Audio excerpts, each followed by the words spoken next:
Assalamualaikum warahmatullahi taala wabarakatuh. Hari ini kita akan melihat bagaimana akar bertindak sebagai organ pengambilan air dan garam mineral.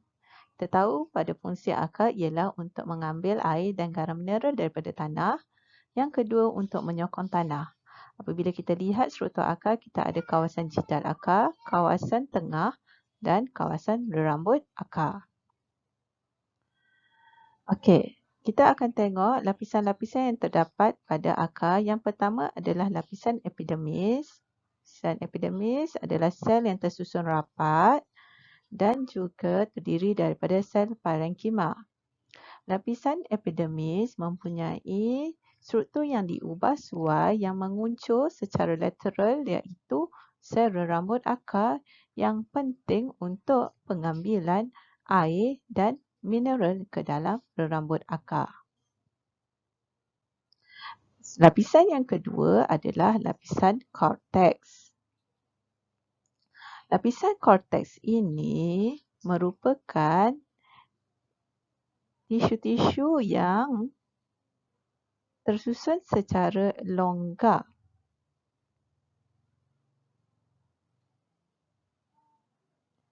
Okey, lapisan korteks apabila dia tersusun secara longgar, dia akan memudahkan pertukaran gas berlaku.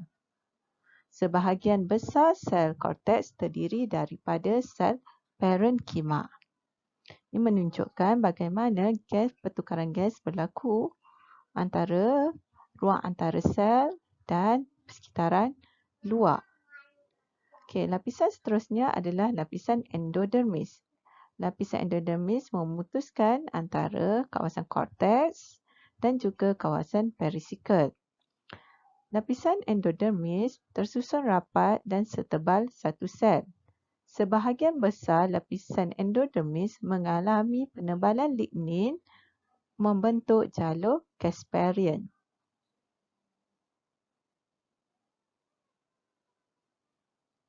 Lapisan endodermis membenarkan pertukaran air berlaku. Okey, lapisan seterusnya adalah silinder vaskular yang terdiri daripada xylem dan phloem dan dikelilingi oleh perisikal. Xylem dan phloem membentuk struktur yang bercorak seperti bintang. Tisu xylem mengangkut air dan garam mineral, manakala tisu phloem mengangkut sukrosa dan hormon tumbuhan. Keratan rentas akar menunjukkan tisu-tisu yang membentuk struktur akar, iaitu tisu epidermis, tisu korteks, tisu vaskular yang terdiri daripada perisikal, xylem dan phloem, dan tisu endodermis. Sel-sel epidermis akar tersusun rapat, dinding sel yang nipis dan membran sel yang telap terhadap air memudahkan pergerakan air ke dalam akar. Terdapat sel epidermis yang membentuk rambut akar dengan pemanjangan ke arah lateral dari dinding luarnya.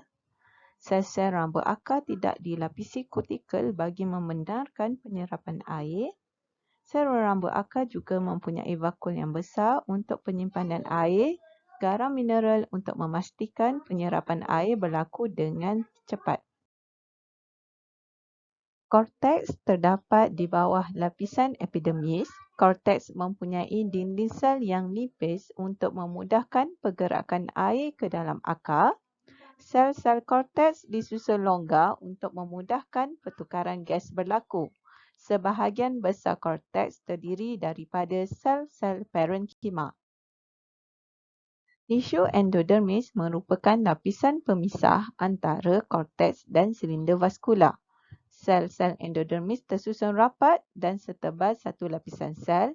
Sebahagian sel endodermis mengalami penebalan suberin atau lignin pada dindingnya membentuk jalur Casparian.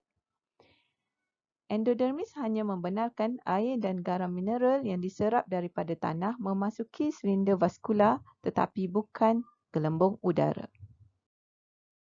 Tisu perisikal setebal satu sel mengelilingi silinder vaskular.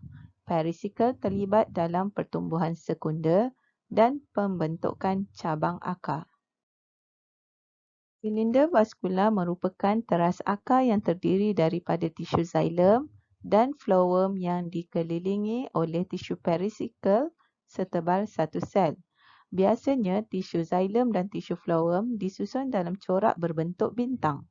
Tisu xilem mengangkut air dan garam mineral, manakala tisu phloem mengangkut bahan organik seperti sukrosa dan hormon tumbuhan.